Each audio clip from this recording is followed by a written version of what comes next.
રાજકોટના ચૂંટણીની આપણે વાત કરીએ તો છેલ્લી ઘડીએ નામ બદલાયું હતું ને તેમનું નામ સામે આવ્યું. રાજકોટમાં જે ચૂંટણીનો આખો જંગ જામ્યો હતો, ચર્ચાનો વિષય બન્યું, એપિસેન્ટર બન્યું, કારણ કે હાઈ વોલ્ટેજ ડ્રામા જોવા મળ્યો. ધારાસભ્ય અને શહેર સંગઠન દ્વારા બંધ બારણે અનેક ચર્ચાઓ કરવામાં આવી અને અનેક ચર્ચાઓને પરિણામે આજે જ્યારે નામ સામે આવ્યા છે ત્યારે મેયરનું પદ છે ડોક્ટર નેહલ શુક્લના નામે જાય છે. જે વ્યક્તિનું નામ કોર્પોરેટર માટે કે ચૂંટણી લડવા માટે પણ નહોતું સામે આવ્યું, એ વ્યક્તિના શિરે મેયરનો તાજ ગયો છે અને તેનું નામ છે ડોક્ટર નેહલ શુક્લ. અતિશય ચર્ચાનો વિષય ને ચર્ચાયેલું નામ ડોક્ટર નેહલ શુક્લ બન્યા છે, કારણ કે રાજકોટના ચૂંટણીની આપણે વાત કરીએ તો છેલ્લી ઘડીએ નામ બદલાયું હતું ને તેમનું નામ સામે આવ્યું હતું. વિગતે ચર્ચા કરીએ આજના વિડીયોમાં. નમસ્કાર, આપની સાથે હું આકાંક્ષા. તમે જોઈ રહ્યા છો ઓવર રાજકોટ. રાજકોટમાં જે ચૂંટણીનો આખો જંગ જામ્યો હતો, ચર્ચાનો વિષય બન્યો, એપિસેન્ટર બન્યું, કારણ કે હાઈ વોલ્ટેજ ડ્રામા જોવા મળ્યો. સૌથી પહેલા તો જે નામ જાહેર કરવામાં આવ્યા, અતિશય મોડા નામ જાહેર કરવામાં આવ્યા. પછી જે નામ જાહેર થયા તેને લઈને કાર્યકર્તાઓમાં અતિશય અસંતોષ વ્યાપી ગયો. કમલમ ખાતે પહોંચ્યા, હોબાળો કર્યો, વિરોધ પ્રદર્શન કર્યું. એટલે બધાની નજર રિઝલ્ટ ઉપર આવી ગઈ કે હવે જે આ વિરોધ પ્રદર્શન થયો છે, ભારતીય જનતા પાર્ટીમાં જે આખો જૂથવાદ ઊભો થયો છે, તેની સીધી જ અસર પરિણામો ઉપર વર્તાશે. પણ જ્યારે પરિણામો સામે આવ્યા ત્યારે આમ આદમી પાર્ટીનું ખાતું જ નહોતું ખુલ્યું અને પ્રચંડ વિજય મેળવ્યો હતો ભારતીય જનતા પાર્ટીએ. એટલે એક આખું જે વાત હતી એ વાત આખી ઊંધી સામે આવી પરિણામમાં. બીજી એક વાત કરીએ વોર્ડ નંબર 7ની. તો વોર્ડ નંબર 7માં શું બન્યું કે શૈલેષ જાનીને ટિકિટ આપવામાં આવી. એમનું નામ પણ સામે આવી ગયું હતું. તેમના ઘરે પણ ઉત્સવનો માહોલ થઈ ગયો. એમના સમર્થકોએ સોશિયલ મીડિયા પર પોસ્ટિંગ પણ શરૂ કરી દીધું અને ભારતીય જનતા પાર્ટી કે જે વિજય સંમેલનનું આયોજન કરવામાં આવ્યું હતું, તેમના દિગ્ગજ નેતાઓ હતા, તે હાજર હતા અને એ કાર્યક્રમમાં સ્ટેજ પર પણ શૈલેષ જાની જોવા મળ્યા. પણ છેલ્લી ઘડીએ નામ બદલાયું. માધવ દવે દ્વારા તેમને કહેવામાં આવ્યું કે હવે તમારે ચૂંટણી નથી લડવાની, તમારી જગ્યાએ વોર્ડ નંબર 7માંથી ચૂંટણી લડશે ડોક્ટર નેહલ શુક્લ. એટલે આ જ્યારે નામ બદલાયું ત્યારે એ પણ પ્રશ્ન થયો કે આનો કોઈ વિરોધ નહોતો કરવામાં આવ્યો. શાંતિથી આ વાત સ્વીકારી લેવામાં આવી અને બધાની નજર એના પર જ હતી કે એવો તે કયો કમાન્ડ આવ્યો હશે કે છેલ્લી ઘડીએ આ નામ બદલાઈ ગયું. પછી જ્યારે ચૂંટણી લડાઈ જીત થઈ, ભારતીય જનતા પાર્ટીએ પ્રચંડ વિજય મેળવ્યો, પછી દરેક લોકોની નજર હતી કે હવે મેયરનું પદ કોના માટે જાય છે. સૌથી વધારે ચર્ચાયેલું નામ ડોક્ટર નેહલ શુક્લ જ હતું, કારણ કે છેલ્લી ઘડીએ જે નામ બદલાયું ને પછી દરેક લોકોને એ જ હતું કે હવે મેયરના પદ માટે પણ તેમનું જ નામ સામે આવી શકે તેમ છે.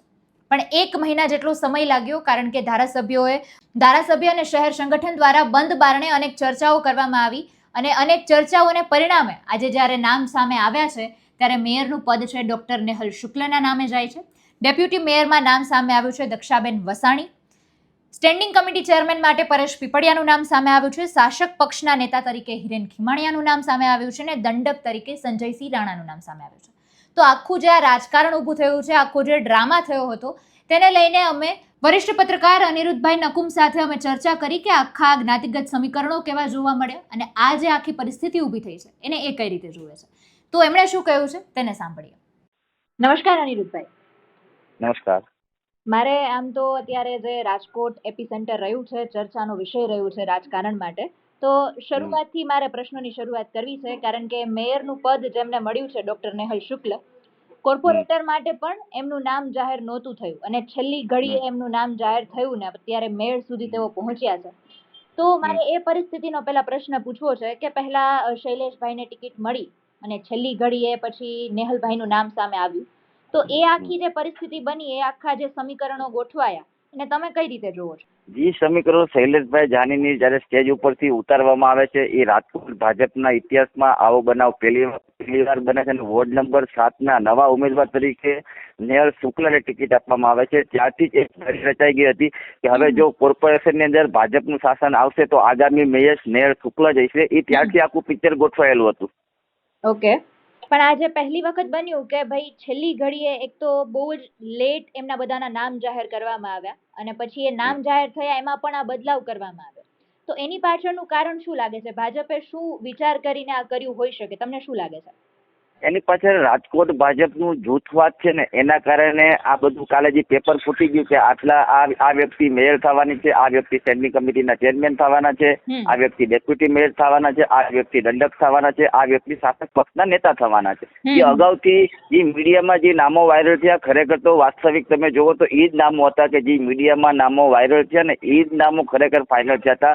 પણ છેલ્લી ઘડીએ જયારે ચર્ચાઓ થઈ, ધારાસભ્યો અંદર ગયા, રાજકોટના જે જૂના જોગીઓ છે તે નેતાઓ પણ ત્યાં પહોંચી ગયા અને તાબડતોડ ગાંધીનગર સુધી ફોન કરવામાં આવ્યા કે ભાઈ આ વ્યક્તિને તમારે ગમે એમ કરીને બેસાડવા પડશે મેયર તરીકે. એટલે આખું એક હાઈ વોલ્ટેજ રાજકીય ડ્રામા કહેવાય ને.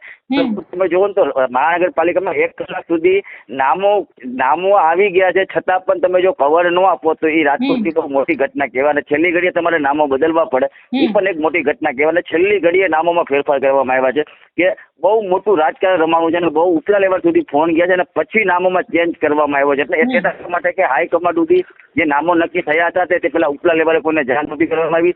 જૂથવાદના કારણે અહીંનું જે જૂથવાદ છે એ લોકોના જે સર્વા છે એને લઈને આ નામો ફાઇનલ કરવામાં આવ્યા હતા અને જેને સંકલનની અંદર જે નામો ફાઇનલ થવા જોઈએ એ ન થયા એના કારણે આવડો મોટો દેકારો થયો હતો.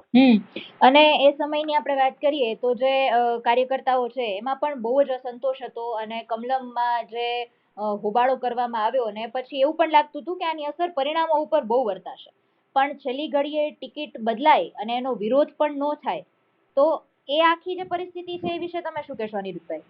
એટલા માટે કે નેહલ શુક્લ એટલે કે શુક્લ પરિવારનો વિરોધ એટલા માટે ન થાય કે ચિમનભાઈ શુક્લના પુત્ર છે અને રાજકોટની અંદર ચિમનભાઈ શુક્લ એ ભાજપને અહીંયા સુધી પહોંચાડી છે. ભાજપનો પાયો નાખનાર ચિમનભાઈ શુક્લ છે. એટલા માટે કે એના કાર્યકર્તાઓ, એના પ્રેમી હોય 1-2% વિરોધ થતો હોય તો એ ગૌણ વસ્તુ છે, પણ ચિમનભાઈ શુક્લના કારણે આ વ્યક્તિનો કોઈ વિરોધ ન કરી શકે. તેના કારણે આ મેયર પદ બન્યું છે, તેના કારણે જ એને પદ આપવામાં આવ્યું છે આજે. તો ભાજપમાં પાયાના વ્યક્તિ કહી શકીએ આપણે ચિમનભાઈને, અને એમના નેહલભાઈને અત્યારે જે આ તમે કહો છો કે એમના નામ સહિત એમના નામના લીધે એમને જે આ હોદ્દો મળ્યો છે એનો વિરોધ પણ ન કરી શકે. તો હવે ભવિષ્યમાં ભાજપ કઈ દિશામાં જવા માંગે છે આ પરિણામોના લીધે?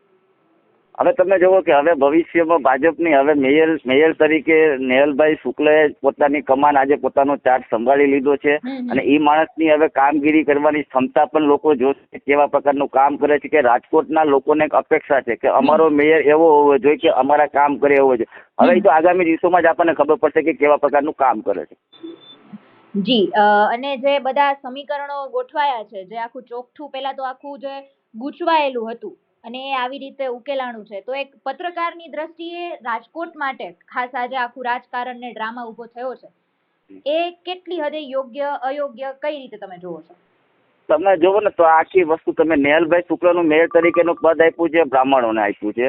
પછી તમે જો સ્ટેન્ડિંગ ચેરમેન છે તો એ પાટીદાર છે અને પછી ડેપ્યુટી મેયર છે એ લુવાણા છે. કે ચૂંટણી વખતે લુવાણા સમાજનો સૌથી મોટો વિરોધ થયો હતો, એના કારણે લઈને છે કે લુવાણા મહિલાને એક મહત્વનું પદ આપવામાં આવ્યું છે, રાજકોટના ડેપ્યુટી મેયરનું પદ આપવામાં આવ્યું છે. એ ઉપરાંત તમે જોવો દંડક જોવો તો ઓબીસી સમાજ, આહિર સમાજમાં એટલે કે ઓબીસી સમાજ પણ સાચવી લેવામાં આવ્યા છે. અને તમે પછી શાસક પક્ષના નેતા અને દંડક જોવો તો સંજયસિંહ રાણા એટલે કે ક્ષત્રિય સમાજ. એટલે કે ભાજપે જે આખા ચૂંટણા ગોઠવા છે ને દરેક સમાજને, ઓબીસી સમાજને સાચવી લીધો, બ્રાહ્મણ સમાજને સાચવી લીધો, ક્ષત્રિય સમાજને સાચવી લીધો અને લુવાણા સમાજને પણ સાચવી લીધો. એટલે કે કોઈ પ્રકારનો ઉકેચાર ન થાય અને દરેક વિસ્તારમાંથી તમે જો સામાકાંઠામાંથી વિસ્તારમાંથી પણ લેવામાં આવ્યા છે, અહીંયા મધ્યમાંથી પણ લેવામાં આવ્યા છે. એટલે કે કોઈ પણ દેકારો ન થાય, દરેક લોકોને સાચવે. અને તમે જો આવતા વખતે જે દલિત મહિલા મેયરની ટર્મ છે એટલા માટે કે એ બધાને ખબર છે, એટલા માટે એ પણ દેકારો ન થાય. એટલા માટે કે તમામ જ્ઞાતિઓને સાચવી અને આખું એક વ્યવસ્થિત રીતે કોઈ પણ વિરોધ ન થાય, દરેક જ્ઞાતિમાં કોઈ ઉહાપો ન મચે, એને લઈને આખું એક નામ ફાઇનલ કરવામાં આવ્યા છે. જી, ખૂબ ખૂબ આભાર આપનો અમારી સાથે જોડાયા બદલ અને આ સમગ્ર વિષય પર આપે અમારી સાથે ચર્ચા કરી તે બદલ. એટલે આ રીતે અત્યારે સમાચાર સામે આવ્યા છે. હવે આવનારા સમયમાં ખબર પડશે કે 2.5 વર્ષની ટર્મમાં રાજકોટ માટે કેવા કેવા કામો કરવામાં આવે છે અને કઈ દિશામાં ભારતીય જનતા પાર્ટીનું વિઝન હવે જાય છે. સમગ્ર મુદ્દાને તમે કઈ રીતે જોવો છો એ કમેન્ટમાં જણાવજો. ફરી મળીશું. અમને રજા આપશો. નમસ્કાર.